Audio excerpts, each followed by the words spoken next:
Hello, welcome to Sunday School class at Temple Baptist Church.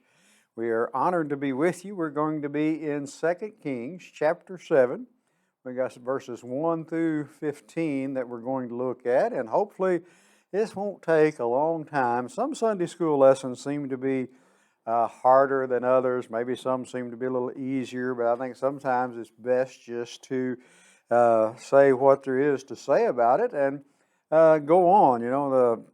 God is going to provide. That's what the lesson title is, God Provides. And it says down underneath that God can be trusted to provide for our needs. And we really believe that, I hope, as Christians, that God is going to supply our needs. He's going to give us what we need.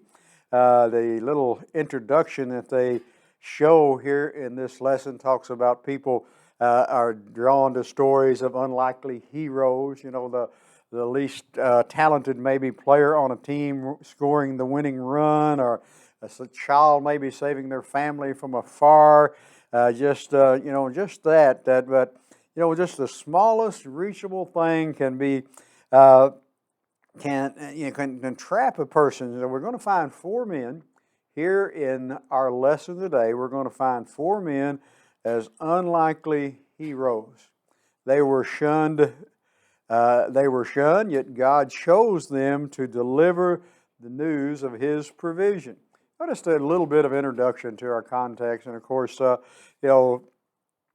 Kings, of course, opened with the death of David, the king of Israel, and David during his reign, and all that. And before David's reign, they didn't have very many weapons and things like that. But after some conquering all that, they managed to come up with weapons and use chariots and horses as much as they could if the land allowed it. A real military tactic that they had in this time was to besiege a walled, fortified city. The way they done that was an opposing army would surround the city, cut off its food and its water supply. And you go back to 2 Kings chapter 6 and verse 24 and 29. And it happened after this that the king of Samaria gathered all his armies and went up and besieged Samaria. So what we're going to have in our lesson today, Samaria has been besieged. They've been what we'd call trapped. They've been there, and starvation was inevitable. They cut off their food supply, and survivors had to bury their dead within the city, and that would contaminate the water supply. And of course, disease would escalate, and the conditions would worsen. And so the inhabitants had two options: either surrender or die. That was their options back in that time. Maybe that same way today in warfare. But in this week's lesson, Israel, the capital city of Samaria, has been besieged, has been taken over. Conditions are very dreary there. Food supplies were gone. Famine had set in. People were starving. And if you go back to chapter 6 and verse 28 and 29, and some people, Samaria had resorted to cannibalism. I'm not going to read that to you. I just encourage you to go back and read that, just how desperate they were for food, how they were, and they were paying an exorbitant price for stuff. If you look in verses 31 and 32, they then said, that's not the verses I want for you. I'm sorry there. Others were paying that price for food, and the king of Samaria, in the situation, he threatened to kill Elisha. Now, if I get Elijah and Elisha mixed up, just bear with me on that. But they are two characters that are similar in pronunciation, so I hope I don't do that. But let's just get into the lesson. Let's look at the verses today and see what we can find on this. Of course, it starts out in verse 1. Then Elisha said, Hear ye the word of the Lord. Thus saith the Lord, Tomorrow about this time shall a measure of fine flour be sold for a shekel, and 2 measures of barley for a shekel in the gates of Samaria. Then the Lord, of whose hands the king leaned, answered the man of God and said, Behold, if the Lord would make windows in heaven, might this thing be? And he said, Behold, thou shalt see it with thine eyes.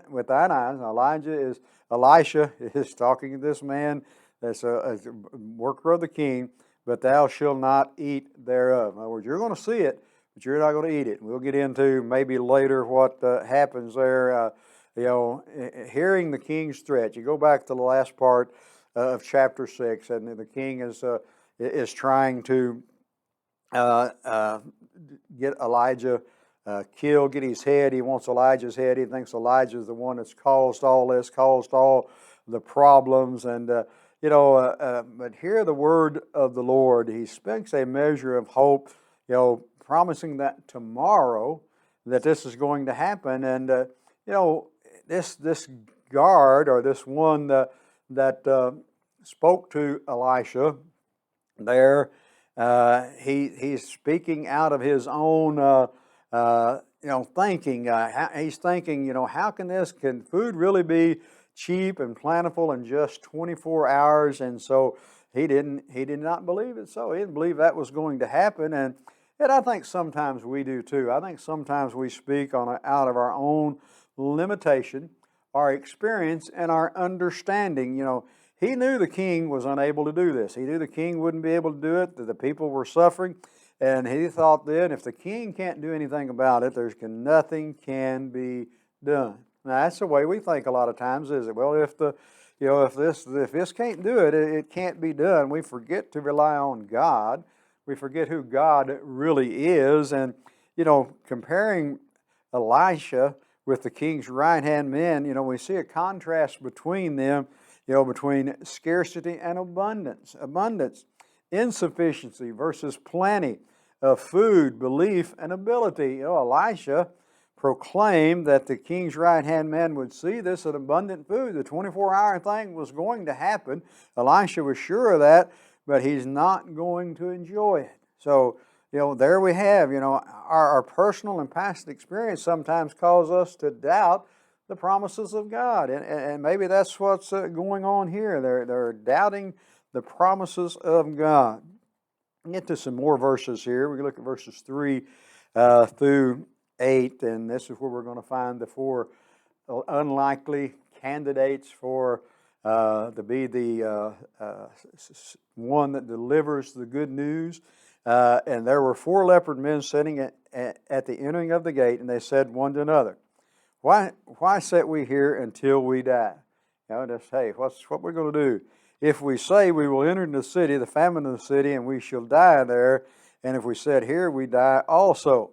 Well, here's the pickle. Here's the predicament they are in. If we go into the city, we're going to die. The famine's in there. If we sit here at the gate, we're going to die, freeze to death, whatever.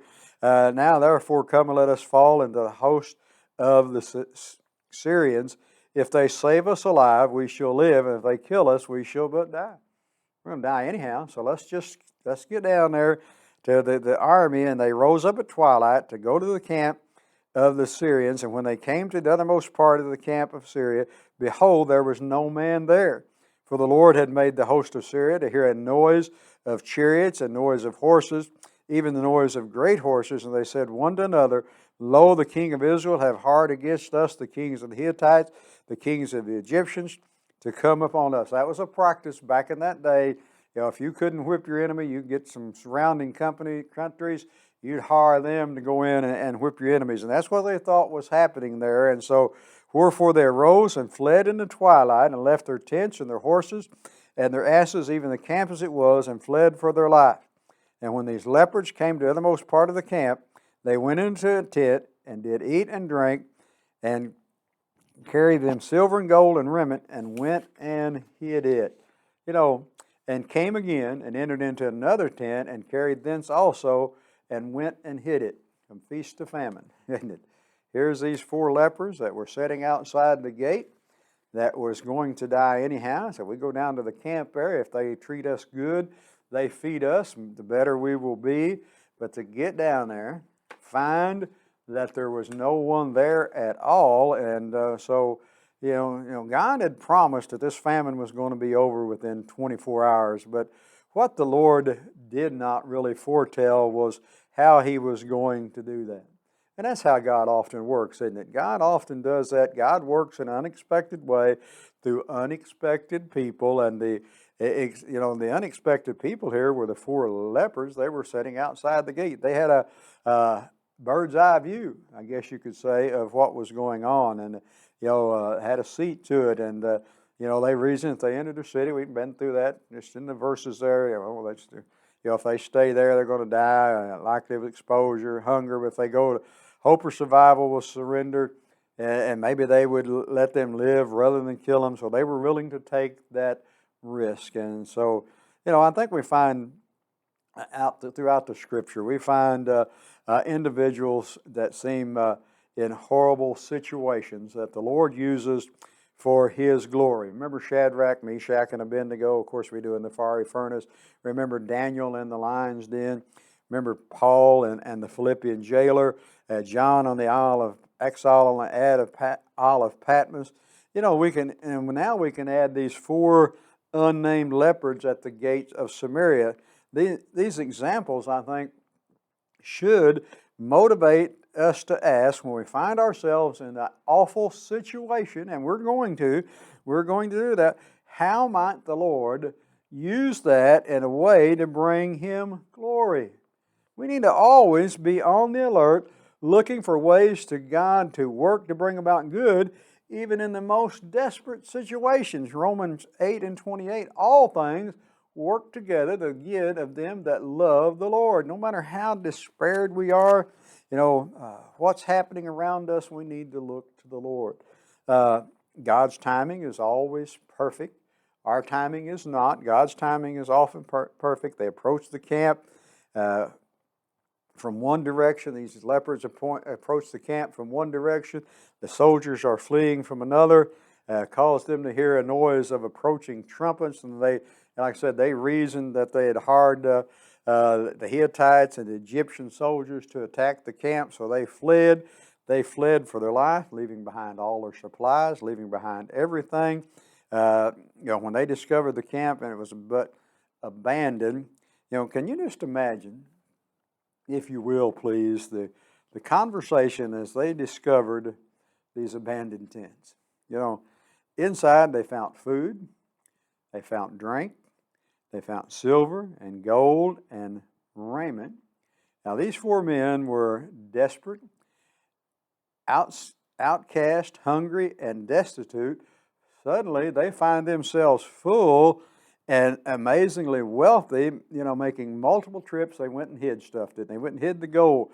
Their new riches some distance. They went away from the camp, but then their conscience kicks in, as it often does, and I'm glad they did have a conscience, and the Holy Spirit of God was leading them. I think that would be a better thing to say. But in verse 9, they said to one another, "We do not well. This day is a day of good tidings, and we hold our peace. If we tarry till morning light, some mischief will come upon us. And now therefore come, that we may go and tell the king's household." So they came and called unto the potter of the city, and they told him, saying, "We came to the camp of Samaria, and behold, there was no man there, neither voice of man, but horses tied and asses tied, and the tents were there. And he called the potter, and they told the king's house within."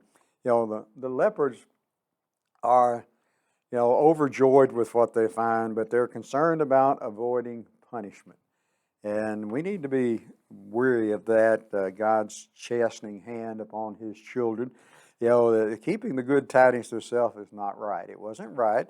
And if they withheld it, they would certainly be punished. They were going to be caught. They knew that. And so they decided to go tell the king's household. And then, the four lepers, they come to the camp.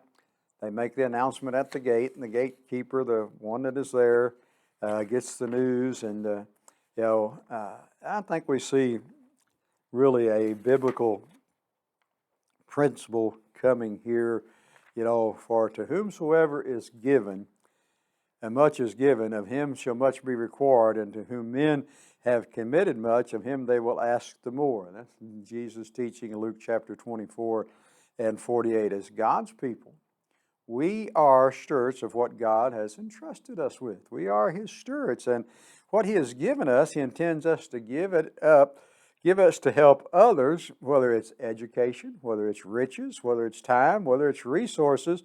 We are sure we are to share what God has given to us. And then the diseased men returned to Samaria to report the good news, the good tidings that they had found. And, the news spread for the gates of the city. The outcasts became the bearers of good news and hope. They before were just sitting at the gate, waiting to die, wasn't they? Making decisions.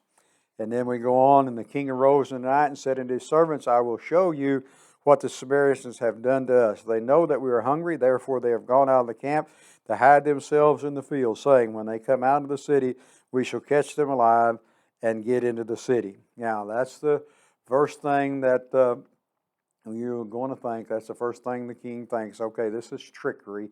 They are trying to lure us out. As soon as we come out, they're going to and do that. And then one of his servants answered and said, let some take, I pray thee, 5 of the horses that remain, which are left in the city. Behold, as all the multitude of Israel that are left in it, behold, I say then, as even of the multitude of Israel that are consumed, and let us stand and see. Here's the guy says, okay, what have we got to lose? We ain't got about 5 horses left anyhow. Let's take them. We'll lose them, a couple of men. So they took the 2 chariot horses, and the king sent after the host of Syria, saying, go and see.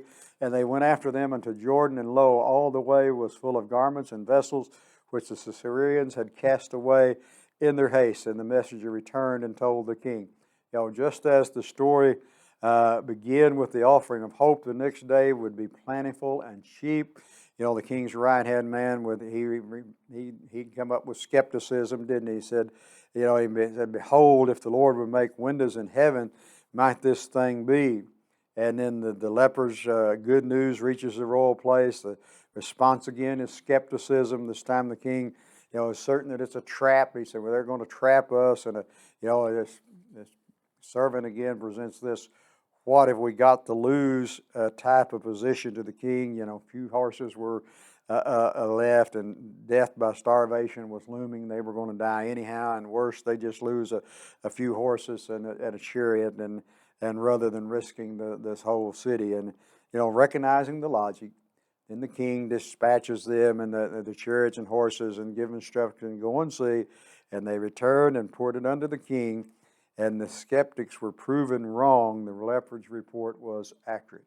And that's unlikely people. But I think if we look at this story of Elijah's prophecy come true, the people of Samaria went out, and they found the spoils of the tent there, and afterwards food was plenteous and inexpensive. It sold at a extract price that Elijah had foreseen. And if you go back to in the other chapter, you will see something about that. But I think the Old Testament story here reminds believers of the necessity of sharing our faith. That's what we're supposed to do. Because of our own salvation experience, we know that this is a day of good tidings, don't we? We have a responsibility to share with others the goodness and grace of God. Somebody had defined evangelism like this, as simply one beggar telling another beggar where to find food. Is that not a pretty good analogy of our witness? We found food in the Father's house, didn't we? And that's what the lepers did. That is what we are all to do. We are to tell. So if we don't get anything else out of this Sunday school lesson today, let's get this, that we are responsible to share the good news with others. Share the good news as God has blessed you.